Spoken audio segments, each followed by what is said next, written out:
Era nell'aria, adesso c'è la certezza. Giuseppe 40, 50 anni di Favara, arrestato nell'operazione antimafia Montagna condotta dalla DDA di Palermo e dai carabinieri del reparto operativo, si è pentito.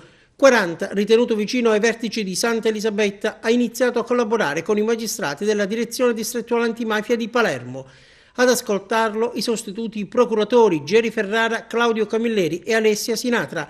Sono stato posato perché ad un certo punto mi ero stufato e non mi facevo trovare da nessuno, quindi non essendo più produttivo, queste le dichiarazioni di 40, il favarese fu tagliato fuori dal giro. Ora apprendo, leggendo l'ordinanza, che mi volevano uccidere, riferisce ancora 40, e penso che sono persone che tengono in conto solo i soldi e poi pensavano che io potessi collaborare.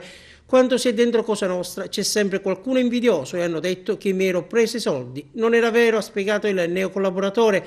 Queste cose le ho lette nell'ordinanza, ma io avevo solo un po' di paura, mi sono messa a lavorare onestamente e basta.